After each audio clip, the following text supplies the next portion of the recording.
Phone tapping కేసులో 3 గంటలుగా హరీష్ రావు విచారణ కొనసాగుతోంది. 2023 ఎన్నికల సమయంలో జరిగిన ఫోన్ ట్యాపింగ్ వ్యవహారంపై వాంగ్మూలం నమోదు చేస్తున్నట్టుగా సమాచారం. ఎన్నికల సమయంలో ఒకరోజే 600 మంది కాంగ్రెస్, బీజేపీ నేతల ఫోన్ ట్యాపింగ్ జరిగినట్టు సిట్ ఆరోపించింది. ఈ కేసులో నిందితుడిగా ఉన్న ఓ ఛానల్ ఎండీ శ్రవణ్ రావు, ప్రభాకర్ రావు స్టేట్మెంట్ ఆధారంగా హరీష్ రావును ప్రశ్నిస్తోంది సిట్. డైవర్షన్ పాలిటిక్స్ లో భాగంగానే తనకు సిట్ నోటీసులు ఇచ్చిందని ఆరోపించారు మాజీ మంత్రి హరీష్ రావు. తమకు నోటీసులు, పోరాటాలు కొత్త కాదన్నారు. హామీల గురించి నిలదీస్తే రేవంత్ కు వణుకెందుకని ప్రశ్నించారు. తనపై ఫోన్ ట్యాపింగ్ కేసును సుప్రీం, హైకోర్టు కొట్టేసిందన్నారు. సుప్రీంకోర్టు కేసు కొట్టేసిన తర్వాత కూడా నోటీసులు ఇవ్వడమేంటని ప్రశ్నించారు. రాజకీయాల కోసం రేవంత్ సిల్లీ డ్రామాలు ఆడుతున్నారని మండిపడ్డారు హరీష్ రావు. రేవంత్ రెడ్డి కేబినెట్ ఏ రకంగా వాటాలు పంచుకోవడంలో తన్నుకుంటున్నారో అన్ని విషయాలు బయటపెట్టాం. నీ కుంభకోణాలు బయటపడుతున్నాయి. నీ వాటాల పంచాయతీలు స్వయంగా మంత్రులే ఒకరి మీద ఒకరు బయటపెట్టుకుంటుంటే నీ పరువు పోతుందని, నీ వాటాల విషయం ప్రజలకు అర్థమవుతుందని డైవర్షన్ కోసం ఈ నోటీసులు ఇస్తున్నాం. మాకు ఈ నోటీస్ ఇచ్చి ఫోన్ ట్యాపింగ్ కేసులో ఏదో ఉంది అనేటువంటి ఒక క్రైమ్ సినిమా సీరియల్ లెక్క నడుపుతా ఉన్నారు. 2 ఏళ్ల నుంచి డ్రామాలు ఆడుతున్నావు. ఆల్రెడీ నువ్వు గతంలో నా మీద ఫోన్ ట్యాపింగ్ కేసు పెడితే హైకోర్టు కొట్టేసింది, సుప్రీంకోర్టు కూడా కొట్టేసింది. నీ చెంప చెల్లుమనే విధంగా తీర్పు ఇచ్చింది. నువ్వు ఎనుముల రేవంత్ రెడ్డి కాదు, నువ్వు ఎగవేతల రేవంత్ రెడ్డిని. నిన్ను ప్రశ్నిస్తూనే ఉంటాం, నీ వెంట పడుతూనే ఉంటాం, నీ కుంభకోణాలు బయట పెడుతూనే ఉంటాం.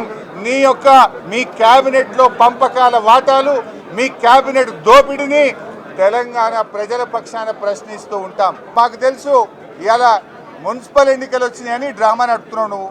ఈ సీరియల్ మళ్ళా నడుపుతావు నువ్వు. మున్సిపల్ ఎన్నికల ముందు వరుసగా నోటీసులు ఇస్తావు. 2 ఏళ్ళు అయింది, ఏం పట్టుకున్నావు నువ్వు?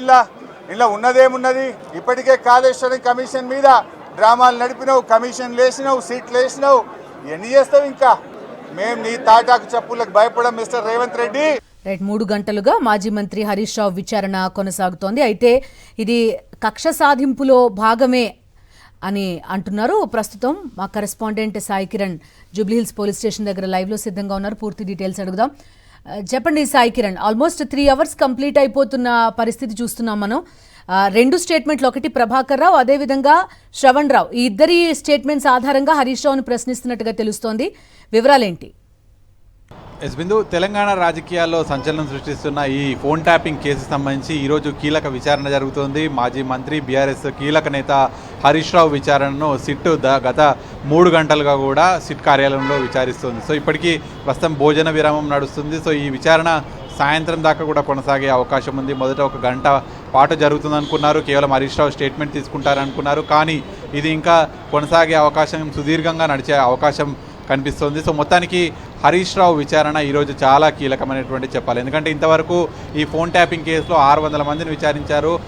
ఇతర రాజకీయ పార్టీలు, అన్ని రాజకీయ పార్టీల నేతలను విచారించారు. అంటే ఈ ఫోన్లు ట్యాప్ అయ్యాయి అని చెప్పి ఎవరైతే అనుకున్నారో వాళ్ళందరూ, అనుమానాలు ఉన్నాయో వాళ్ళందరూ వచ్చి సిట్ ముంగట వాంగ్మూలాలు ఇచ్చారు. ఈ కేసులో ఎస్ఐబిలో అప్పుడు పనిచేసిన వాళ్ళని అరెస్ట్ చేశారు. వాళ్ళంతా ఇప్పుడు బెయిల్ మీద బయటకు వచ్చారు.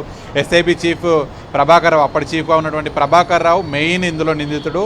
అతన్ని కూడా కస్టోడియల్ విచారణ సుదీర్ఘంగా కూడా చేశారు. సుప్రీంకోర్టు కూడా ఇంతకాలం విచారణ ఏంటి, అసలు మీరు ఏం చెప్పదలుచుకున్నారు, అతని దగ్గర నుంచి మీరు ఇంకేం రాబట్టాలనుకుంటున్నారు, ఇంత సమయం ఇచ్చినా కూడా సరిపోలేదా అనేటువంటిది కూడా సిట్ను ప్రశ్నించింది సుప్రీంకోర్టు.